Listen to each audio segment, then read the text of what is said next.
The Halloween Tree by Ray Bradbury. Chapter 12.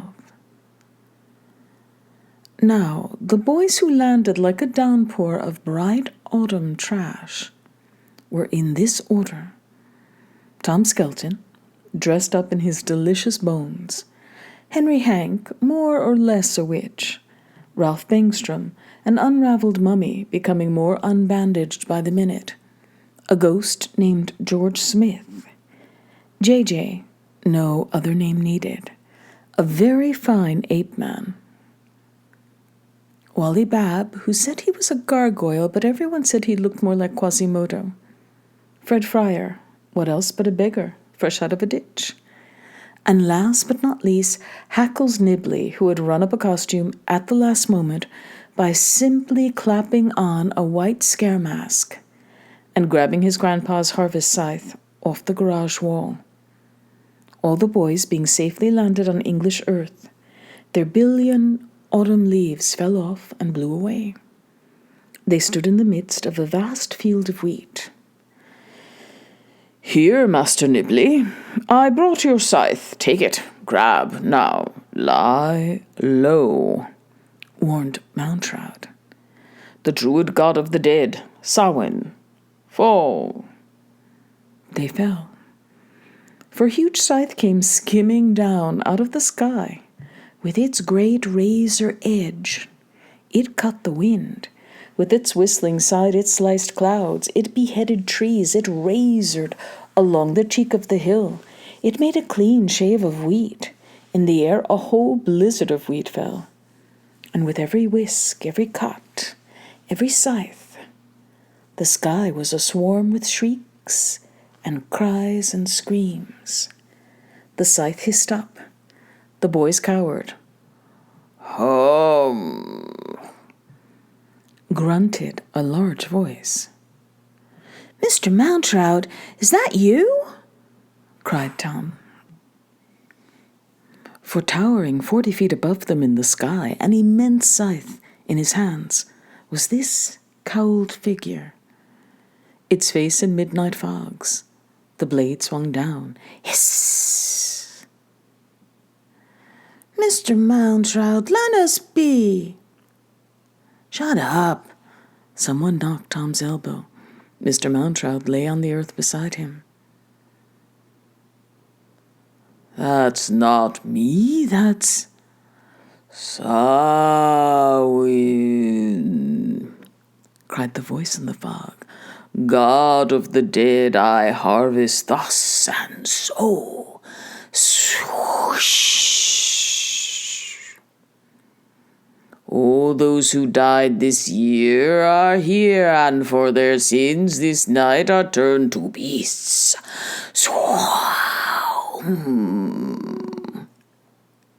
"Please," whimpered Ralph the mummy. "Sst!" The scythe zippered Hackles Nibley's spine, ripping his costume in a long tear, knocking his own small scythe free of his hands. "Beasts!" And the harvest wheat flailed up, spun round on the wind, shrieking its souls. All those who had died in the past 12 months rained to earth and falling, touching. The heads of wheat were turned to asses, chickens, snakes which scurried, cackled, brayed, were turned to dogs and cats and cows that barked, cried, bawled. But all were miniature. All were tiny, small, no bigger than worms, no bigger than toes, no bigger than the sliced-off tip of a nose.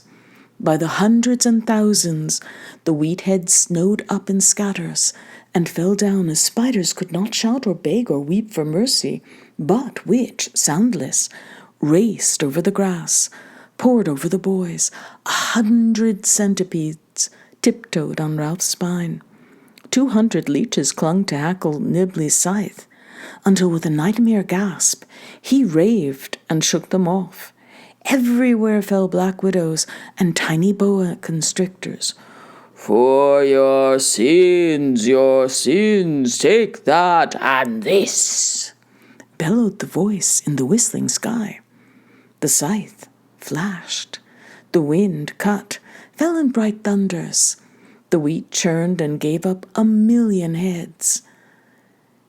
Heads fell, sinners hit like rocks, and hitting were turned to frogs and toads and multitudes of scaly warts with legs and jellyfish which stank in the light.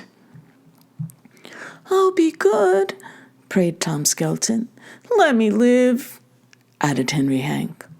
All of this said very loudly, for the scythe was making a dreadful roar. It was like an ocean wave falling down out of the sky, cleaning a beach and running away up to cut more clouds. Even the clouds seemed to be whispering out swift and more fervent prayers for their own fates. "Not me, not me."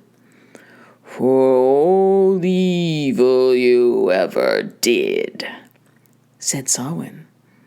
And the scythe cut, and the souls were harvested, and fell in blind newts and awful bedbugs and dreadful cockroaches, to scuttle, limp, creep, scrabble. "My gosh, he's a bug maker." "Flea squasher." "Snake grinder outer." "Roach transformer." "Fly keeper." "No, Samhain, October god, god of the dead."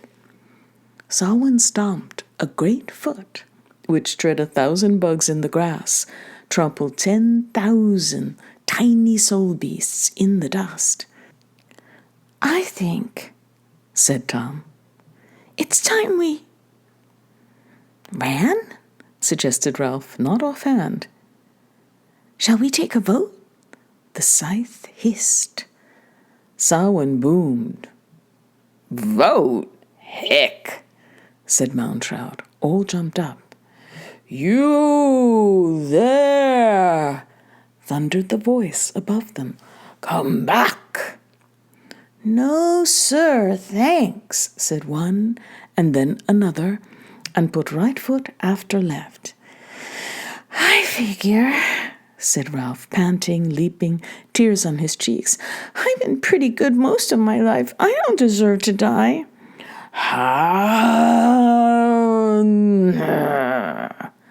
shouted Samhain. The scythe came in a guillotine, which chunked the head off an oak tree and felled a maple. A whole orchard of autumn apples fell into a marble pit somewhere. It sounded like a house full of boys falling downstairs.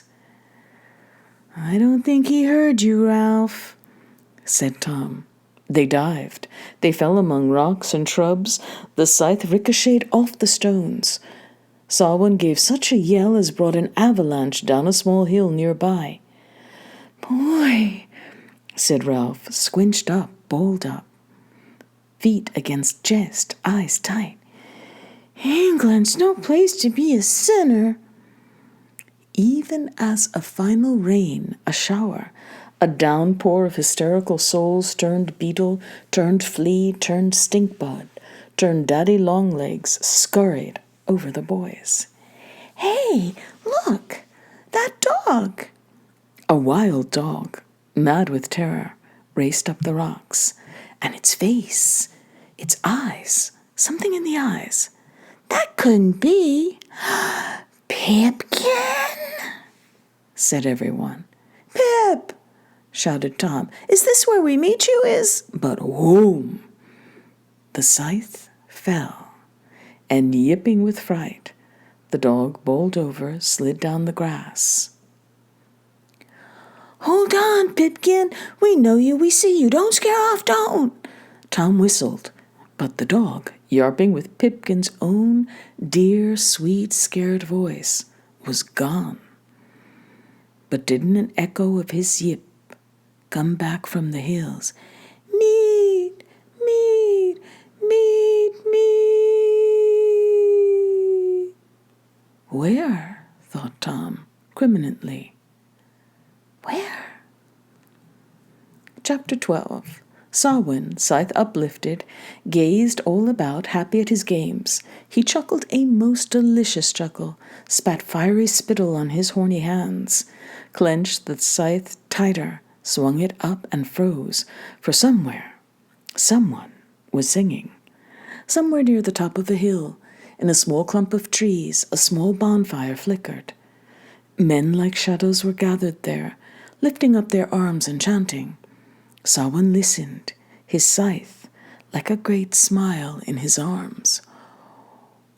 O Samhain, God of the dead, hear us, we, the holy Druid priests, in this grove of trees, the great oaks, plead for the souls of the dead. Far away, these strange men by their bright fire lifted metal knives, lifted cats and goats in their hands, chanting, "We pray for the souls of those who are turned to beasts, O God of the dead. We sacrifice these beasts so that you will let free the souls of our loved ones who died this year." The knives flashed. Samhain smiled an even greater smile.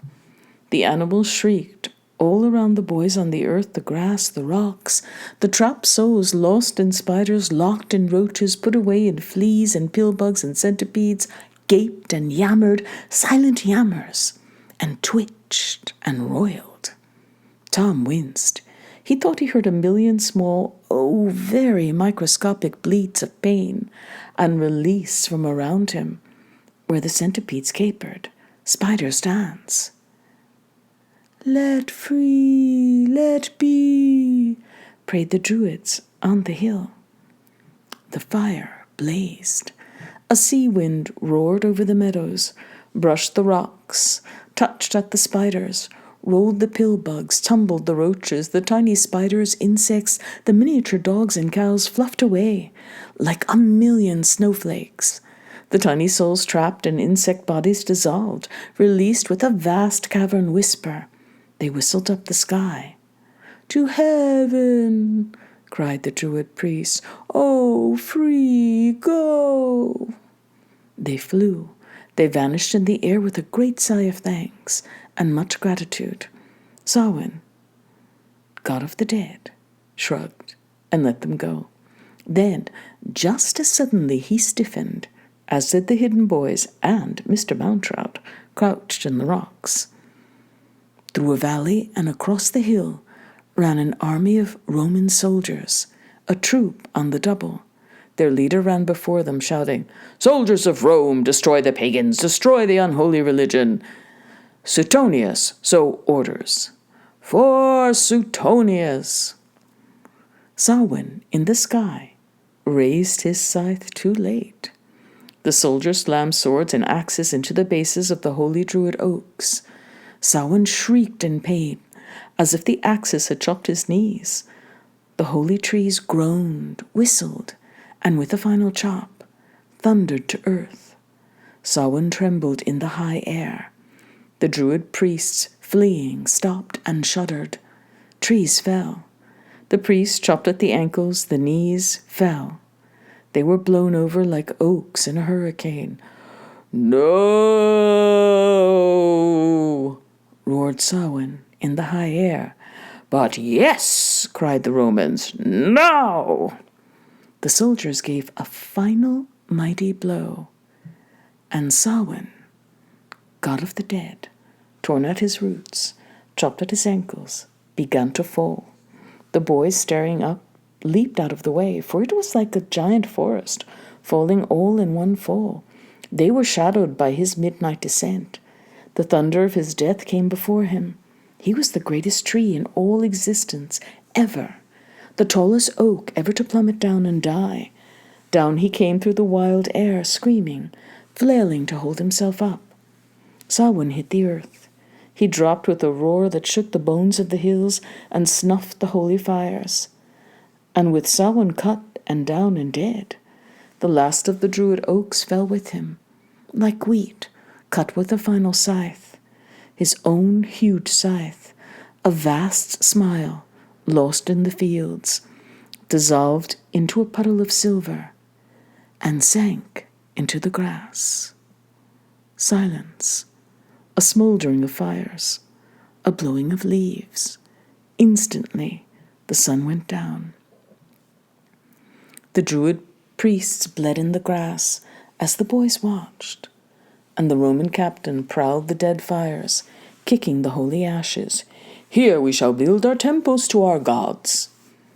The soldiers lit new fires and burned incense before golden idols, which they set in place. But no sooner lit than a star shone in the east. On far desert sands, to camel bells, 3 wise men moved.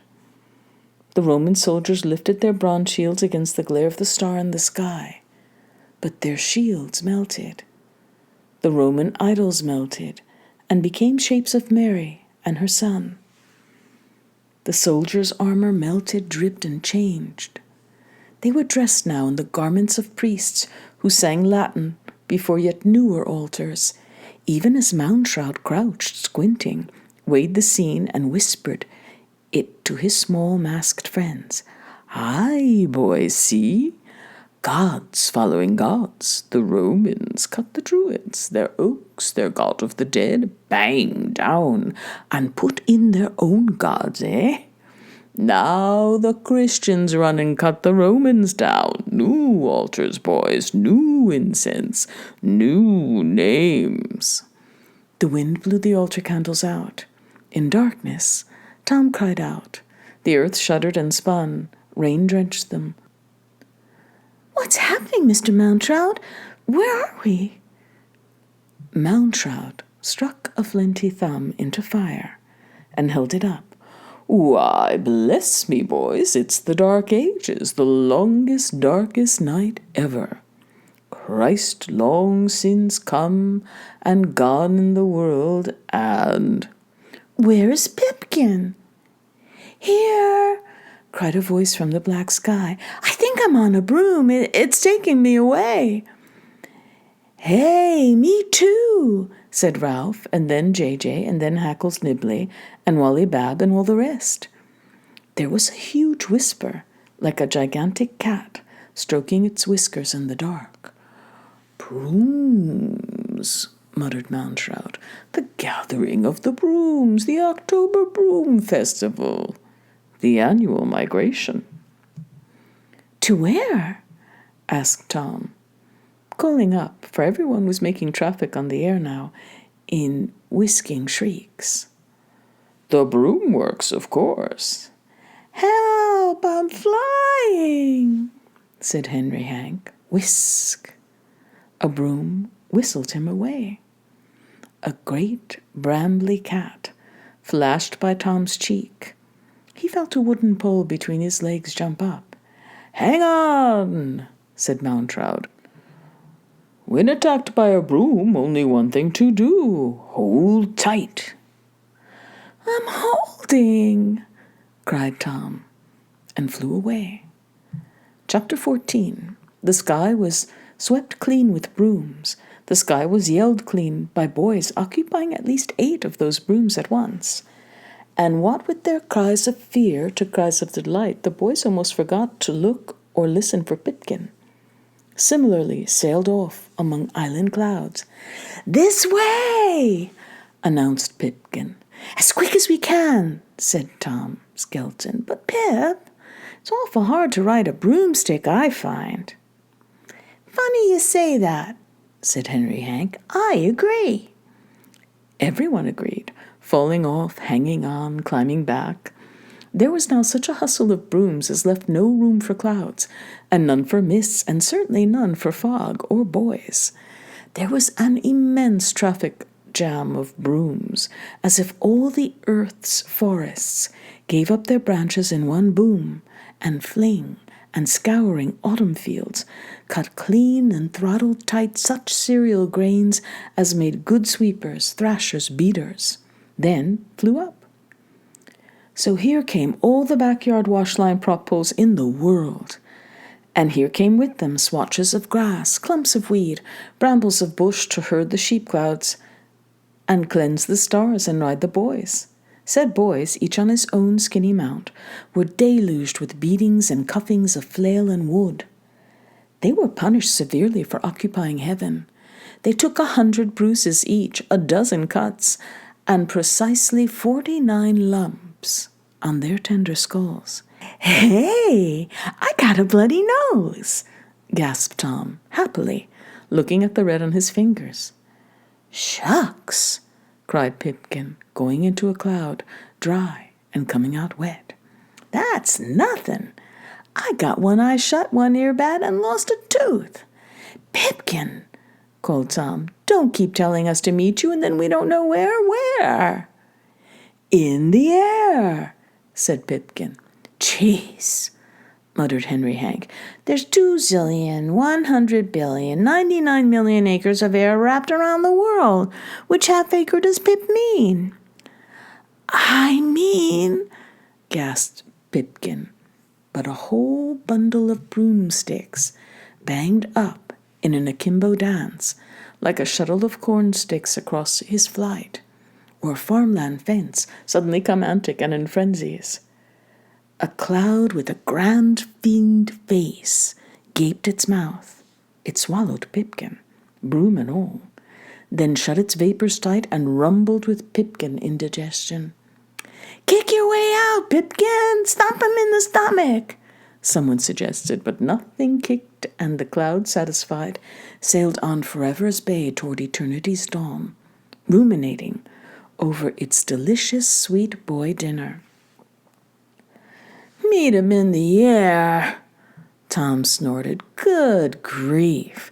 Talk about horrible directions to nowhere." "See even more horrible directions," said Moundshroud, sailing by on a broom that looked like a wet and angry cat on the end of a mop.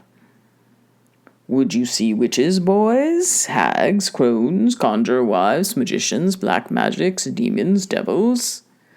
There they be, in mobs and riots, boys. Skin your eyeballs." And there below, all across Europe, through France and Germany and Spain, on the night roads were indeed clusters and mobs and parades of strange sinners running north, scrambling away from the southern sea. "That's it. Jump, run, this way to the night, this way to the dark." Moundshroud swooped low, shouting over the mobs like a general leading a fine evil troop. "Quick, hide, lie low, wait a few centuries." "Hide from what?" wondered Tom. "Here come the Christians!" yelled voices below, on the roads, and that was the answer. Tom blinked and soared and watched, and from all the roads the mobs ran to stand alone on farms or at crossroads, in harvest fields, in towns, old men, old women, toothless and raving, yelling to the sky as the broom swept down. "Why," said Henry Hank, stunned, "those are witches." "Dry clean my soul and hanging out dry too if you're not right, boy," agreed Moundshroud. "They are witches jumping fires," said J.J. "And witches stirring cauldrons," said Tom. "And witches drawing symbols in farmyard dust," said Ralph. "Are they real? I mean, I always thought—" "Real?" Moundshroud, insulted, almost fell from his bramble-cat broom.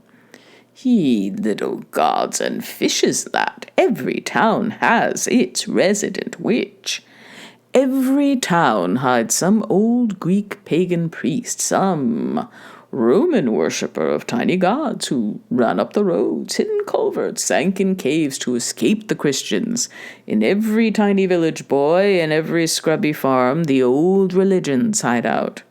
You saw the Druids cut and chopped, eh? They hid from Romans, and now the Romans, who fed the Christians to lions, run themselves to hide. So all the little lollygagging cults, all flavors and types, scramble to survive. See how they run, boys." And it was true. Fires burned all over Europe, at every crossroad and by every haystack. Dark forms jumped in cats across flames. Cauldrons bubbled. Old hags cursed. Dogs frolicked red-hot coals. Witches Witches everywhere, said Tom, amazed. I never knew there were so many. Mobs and multitudes, Tom. Europe was flooded to the dikes, witches underfoot, under bed, in the cellars, and high attics. Boy, oh boy, said Henry Hank, proud in his witch costume. Real witches. Could they talk to the dead? No, said Moundshroud. Jump up devils? No. Keep demons in door hinges and squeal them out at midnight? No. Ride broomsticks? Nope. Put sneezing spells on people? Sorry. Kill folks by sticking pins in dolls? No. Well, heck, what could they do? Nothing. Nothing? Cried all the boys, affronted. Oh, they thought they could, boys. Moundshroud led the team down on their brooms over the farms, where witches dropped frogs in cauldrons and stomped toads and snuffed mummy dust and cavorted in cackles. But stop and think. What does the word witch truly mean? Why, said Tom, and was stymied. Wits, said Moundshroud. Intelligence. That's all it means, knowledge. So any man or woman with half a brain, with inclinations toward learning, had his wits about him, eh? And so, anyone too smart, and who didn't watch out, was called a witch, said everyone. And some of the smart ones, the ones with wits, pretended at magic or dreamed themselves with ghosts and dead shufflers and ambling mummies. And if enemies dropped dead by coincidence, they took credit for it. They liked to believe they had power, but they had none. Boys, none. Sad and sorry 'tis true, but listen. There, beyond the hill, that's where the brooms come from. That's where they go. The boys listened and heard. The broom works makes the broom that looms on sky and gloom and rising of the moon, that broom which groom to which flies high on harvestings of storm-wid grass with shriek and sigh, to motion it in ocean seas of cloud, now soft, now loud. Below, at full tilt, a witch broom factory was filled with commotions, poles being cut and bound with broom brushes which, no sooner tied, took off up chimneys and flights of spark. On rooftops, hags leaped on to ride the stars, or so it seemed, as the boys watched, and voices sang, Did witches feel the night wind in their bed, and reel and dance with devils and the dead? No, but that is what they bragged and claimed and said, until whole continents hell-bent named witches of the innocent, and did conspire to burn old women, babes and virgins in a fire. Mobs raved through villages and farms with torches, cursing. Bonfires flared from the English Channel to the Mediterranean shore. Through all of Germany and France, 10,000 so-called evil witches hung to kick their final antic dance. No village but what shared a dread uproar, as each side named the other for a devil's pig, old Satan's sow, the demon's maddened boar. Wild pigs with witches glued to their backs trotted roof tiles, flinting sparks, snorting steams. Whole Europe was a cloud of witches' smoke, their judges often bound and burnt with them for what? A joke. Until all men are spoiled with guilt, all sin, all lie, so what to do? Why, everyone must die. Smoke churned the sky. At every crossroads, witches hung, crows gathered in a feathered darkness. The boys hung from their brooms in the sky, eyes popped, mouths wide. Anyone want to be a witch? asked Moundshroud at last. Said Henry Hank, shivering in his witch's rags. Not me. No fun, eh, boy? No fun. The brooms flew them off through chars and smokes. They landed on an empty street in an open place in Paris. Their brooms fell over, dead.